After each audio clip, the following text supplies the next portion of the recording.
Hello students, ఇవాళ వీడియోలో AP ఎంసెట్కి సంబంధించి ఎంపీసీ స్ట్రీమ్ వాళ్ళు కౌన్సిలింగ్కి ఏ విధంగా రిజిస్ట్రేషన్ చేయించుకోవాలి, ఏ విధంగా పేమెంట్ చేయాలో మొత్తం క్లియర్ కట్గా మీకు ఫొటోస్తో సహా అయితే చూపిస్తానమ్మా. 24వ తారీఖు నుంచి 3వ తారీఖు మధ్యలో మనం రిజిస్ట్రేషన్ అయితే చేయించుకోవచ్చు. అండ్ సర్టిఫికేట్ వెరిఫికేషన్ కూడా 25వ తారీఖు నుంచి 3వ తారీఖు మధ్యలో అయితే ఉంటుంది. ఇది కేవలం ఎంపీసీ స్ట్రీమ్ వాళ్ళకి అమ్మ. First of all website link అయితే డిస్క్రిప్షన్లో ఇస్తాను. ఇంకా ఎవరైనా మన ఛానల్ని సబ్స్క్రైబ్ చేసి ఉండకపోతే వెంటనే సబ్స్క్రైబ్ అయితే చేసుకోండి. సబ్స్క్రైబ్ చేసుకోండి, ఇలాంటి మరిన్ని వీడియోస్ అయితే చేస్తాను. ఖచ్చితంగా లైక్ చేయండి, ఒక 500 లైక్స్ అయితే టార్గెట్ ఇస్తున్నా. First of all website open చేయగానే మీకు ఈ విధంగా అయితే కనిపిస్తుంది. ఫార్మ్స్ అనే ఆప్షన్లోని క్యాండిడేట్ రిజిస్ట్రేషన్ అని చెప్పేసి అయితే కనిపిస్తుంది. అందరికీ చెప్తున్నాను, మొబైల్ ఫోన్లో అయితే చేయకండి అమ్మా. మొబైల్ ఫోన్లో చేసినా కూడా మీరు డెస్క్టాప్ మోడ్ అని చెప్పేసి అయితే ఉంటుంది. ఈ సైడ్ 3 డాట్స్ అయితే ఉంటాయి. దాని మీద క్లిక్ చేసి డెస్క్టాప్ మోడ్ని అయితే సెలెక్ట్ చేసుకోండి. ఎందుకంటే డెస్క్టాప్ మోడ్లో సెలెక్ట్ చేసుకుంటేనే ఇవైతే వర్క్ అవుతున్నాయి. లేదు అంటే వర్క్ అవ్వవు అనమాట. ఇక్కడ చూపిస్తున్నాను చూడండి, ఇంకో డెస్క్టాప్ సైట్ అని చెప్పేసి అయితే ఉంటుంది. దాన్ని క్లిక్ చేస్తే మీకు ఓపెన్ అవుతుంది. ఇక్కడ చూసుకుంటే candidate registration, know your payment status అని చెప్పేసి అయితే కనిపిస్తాయి అన్నీ కూడా. క్యాండిడేట్ రిజిస్ట్రేషన్ క్లిక్ చేయగానే మీకు ఈ విధంగా కనిపిస్తుంది. First of all me AP EAMCET hall ticket number, date of birth అయితే ఎంటర్ చేస్తారు. ఎంటర్ చేసి సబ్మిట్ కొట్టగానే మీకు ఫస్ట్ ఈ విధంగా అయితే కనిపిస్తుంది, పర్సనల్ డీటెయిల్స్ అని చెప్పేసి. అక్కడ మీరు అన్నీ చెక్ చేసుకోండి. Name of the candidate, date of birth, Aadhaar number, gender, father name, region, email, minority, caste category, income and అంతేకాకుండా మొబైల్ నెంబరు. ఇన్కమ్ దగ్గర వచ్చేసరికి దాని మీద క్లిక్ చేసి ఎస్ అని కొడితే మీకు ఏంటంటే ఫోటో వచ్చేసరికి అయితే అప్లోడ్ చేయాలమ్మా. ఇన్కమ్ కిందనైతే కనిపిస్తుంది కదా, దాని మీద క్లిక్ చేసి అబో 2.5 లాక్ లేదంటే బిలో 2.5 లాక్ అని చెప్పేసి 2 ఆప్షన్లు అయితే కనిపిస్తాయి. బిలో 2.5 లాక్ అనుకోండి. సెలెక్ట్ చేసుకోవాలి. సెలెక్ట్ చేస్తే మీకు ఏంటంటే సర్టిఫికేట్ వచ్చేసరికి జేపీఈజీ ఫార్మాట్లోని అప్లోడ్ చేయమంటుందమ్మా. ఎక్కడ అప్లోడ్ చేయాలి, అక్కడ అప్లోడ్ చేయవసరం లేదు. ఇక్కడ అప్లోడ్ చేసేస్తే మీకు సర్టిఫికేట్ వెరిఫికేషన్లో అయితే వెరిఫై అయిపోతాయి. ఒకవేళ మీ అబౌట్ 2.5 లాక్ ఉంటే మీరు సర్టిఫికేట్ అయితే అప్లోడ్ చేయాల్సిన అవసరం లేదు. సర్టిఫికేట్ అయితే ఆ విధంగా అప్లోడ్ చేయాలి. అప్లోడ్ చేసిన తర్వాత మీకు కిందకి స్క్రోల్ చేస్తే స్పెషల్ కేటగిరీ అని చెప్పేసి అయితే కనిపిస్తుంది.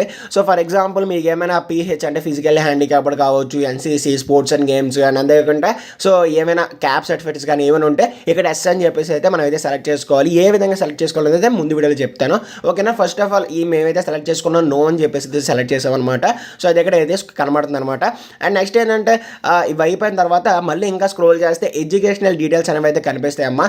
లైక్ ఏ స్కూల్లో అంటే 12th క్లాస్ ఎక్కడ చదివాను, 11th క్లాస్ ఎక్కడ చదివాను, 9th ఎక్కడ, 10th ఎక్కడ, 7th ఎక్కడ అన్నీ కనిపిస్తాయి. అవన్నీ కూడా చూసుకోండి. ఇవైతే మార్చడానికి అవ్వదు, సేమ్ యాస్టీస్ అయితే ఉంటాయి. మీరు ఏదైతే ఇచ్చారో ఆ డీటెయిల్స్ ఉంటాయి. ఇంకా ఎటువంటి డీటెయిల్స్ అయితే మార్చడానికి అయితే అవ్వదు. ఒకసారి మళ్ళీ రీచెక్ అనేది అయితే చేసుకోవడానికి మాత్రమే ఉంటుంది. ఒకసారి మళ్ళీ రీచెక్ చేసుకోండమ్మా. చాలా మంది డౌట్ ఏంటంటే ఒక్కొక్క క్లాస్ ఒక్కొక్క స్కూల్లో చదివాను, ఇప్పుడు నేను అన్ని సర్టిఫికేట్స్ క్యారీ చేయాలంటే అన్నీ చేయాలమ్మా. మీరు ఏంటంటే స్కూల్కి వెళ్తే వాళ్ళు ఏంటంటే అన్ని సర్టిఫికేట్స్ అయితే ఇస్తారు. ఒక్కొక్క స్కూల్లో ఒక్కొక్క సర్టిఫికేట్ అయితే తీసుకోవచ్చు. మీ దగ్గర ఎన్ని సర్టిఫికేట్స్ ఉన్నా వాళ్ళు ఏమనరో మీరు సెలెక్ట్ చేసుకున్నారు కాబట్టి పెట్టుకోవచ్చు. అండ్ ఇంకా స్క్రోల్ చేస్తే మీకు ఏంటంటే ఇంటర్మీడియట్కి సంబంధించి hall ticket number, board and కాకుండా మీకు గ్రూప్ సబ్జెక్ట్లో ఎన్ని మార్క్స్ అంటే ఎంత పర్సెంటేజ్ వచ్చిందో చూపిస్తుంది అనమాట.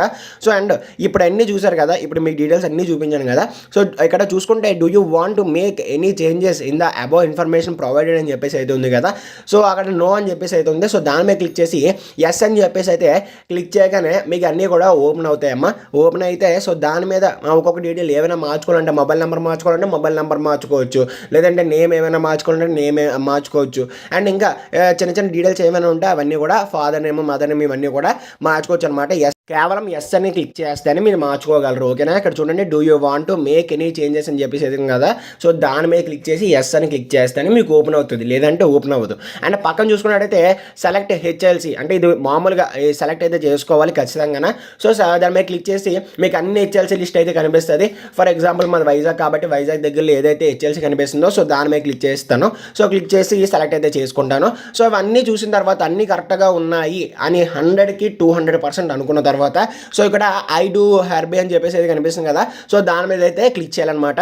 అక్కడ టిక్ మార్క్ అయితే పెట్టాలి. పెట్టిన తర్వాత సబ్మిట్ కొట్టాలి. సబ్మిట్ కొట్టిన తర్వాత మీకు ఇంకొక పేజ్లోకి అయితే వెళ్తుంది. వెళ్ళిన తర్వాత అక్కడ మళ్ళీ మీ నేము, హాల్ టికెట్ నెంబర్, మీ ఫాదర్ నేమ్, మదర్ నేమ్ అయితే కనిపిస్తుంది అనమాట. కనిపించిన తర్వాత మీరైతే పేమెంట్ అయితే చేయవలసి అయితే ఉంటుందన్నమాట. సో డూ పేమెంట్ అని చెప్పేసి అయితే ఉంటుంది. సో దాని మీద క్లిక్ చేయగానే మీకు ఏంటంటే డైరెక్ట్గా పేమెంట్ గేట్వే అని చెప్పేసి అయితే వెబ్సైట్లోకి అయితే వెళ్ళిపోతుంది. సో మీ క్రెడిట్ కార్డ్ డెబిట్ కార్డ్ ఏదైనా సరే అక్కడ ఎంటర్ చేసి మీ పేమెంట్ అయితే చేయవలసి అయితే ఉంటుందన్నమాట. సో ఒకవేళ మీకు పేమెంట్ అనేది అయితే అయిపోయిన తర్వాత మీకు రిసిప్ట్ అయితే వస్తుందమ్మా, అది డౌన్లోడ్ చేసుకొని లేదంటే స్క్రీన్ షాట్ తీసుకొని పెట్టుకోండి. సో పెట్టుకున్న తర్వాత మీకు ఇక్కడ నో యువర్ పేమెంట్ స్టేటస్ అని చెప్పేసి అయితే కనిపిస్తుంది కదా. సో దాని మీద క్లిక్ చేసి so again me hall ticket number date of birth enter చేస్తారు. ఎంటర్ చేసి చూడగానే యువర్ పేమెంట్ ఈస్ డన్ అని చెప్పేసి వచ్చింది అనుకోండి, మీ పేమెంట్ అయిపోయినట్టే. అప్పుడు ఏం చేస్తారంటే ప్రింట్ వెరిఫైడ్ అప్లికేషన్ అని చెప్పేసి ఉంది కదా. సో దాని మీద క్లిక్ చేసి so me hall ticket number date of birth మళ్ళీ ఎంటర్ చేస్తారు. ఎంటర్ చేయగానే మీకు మొత్తం అప్లికేషన్ అయితే వస్తుంది. సో అది డౌన్లోడ్ చేసుకొని పెట్టుకోండి, ఓకేనా. అదే ఒకవేళ నో యువర్ పేమెంట్ స్టేటస్లో మీ పేమెంట్ అవ్వలేదు అంటే సో మీకు విత్ ఇన్ 7 వర్కింగ్ డేస్లో మీ అమౌంట్ అయితే బ్యాక్ అయితే వచ్చేస్తుందమ్మా, ఓకేనా. సో మళ్ళీ ఒకవేళ పేమెంట్ అవ్వకపోతే మీరు మళ్ళీ క్యాండిడేట్ రిజిస్ట్రేషన్ చేసి పేమెంట్ అయితే చేయవలసి ఉంటుంది. అంటే 2 పేమెంట్లు చేయాలి. 2 పేమెంట్లు చేస్తే ఒక పేమెంట్ అయితే మీకు రిటర్న్ వచ్చేస్తుంది మళ్ళీ ఎప్పుడంటే 7 వర్కింగ్ డేస్లో అయితే వస్తుంది. సో అవన్నీ ఎందుకు, మీరు ఏంటంటే సర్వర్ అనేది అయితే కూల్గా ఎప్పుడైతే ఉంటుందో అంటే బిజీగా లేకుండా నార్మల్గా ఎప్పుడైతే ఉంటుందో సో అప్పుడైతే చేసుకోండి. అది ఎప్పుడు ఉంటుందంటే మనకి ఈవినింగ్ అని లేదంటే నెక్స్ట్ డే మార్నింగ్ అని ఉంటుంది. సో మనకి ఎలాగో 24 నుంచి 3వ తారీఖు లోపు ఎప్పుడైనా సరే చేయించుకోవచ్చు, ఓకేనా. సేమ్ ఇదే ప్రాసెస్ అమ్మా. సో క్యాండిడేట్ రిజిస్ట్రేషన్ అయితే ఈ విధంగానే ఉంటుంది. సో ఈ విధంగానే మీరు క్యాండిడేట్ రిజిస్ట్రేషన్ తర్వాత పేమెంట్ స్టేటస్ ఆ తర్వాత వచ్చేసరికి సో కింద వచ్చేసరికి ప్రింట్ అప్లికేషన్ ఈ విధంగా డౌన్లోడ్ అయితే చేసుకోవాలి. సో కాబట్టి ఇది ఫ్రెండ్స్ ఇవాళ వీడియో. సో సర్టిఫికేట్ వెరిఫికేషన్ గురించి రేపు అయితే చేస్తాను, ఎందుకంటే సర్టిఫికేట్ వెరిఫికేషన్ రేపు అయితే ఓపెన్ అవుతుంది. వీడియో నచ్చితే ఖచ్చితంగా లైక్ అయితే చేయండి, తప్పకుండా సబ్స్క్రైబ్ చేసుకోండి, మీ ఫ్రెండ్స్కి వీడియో అయితే షేర్ చేయండి. This is Kaushik signing off Kaushik education. జై హింద్ and thanks for watching. See next video.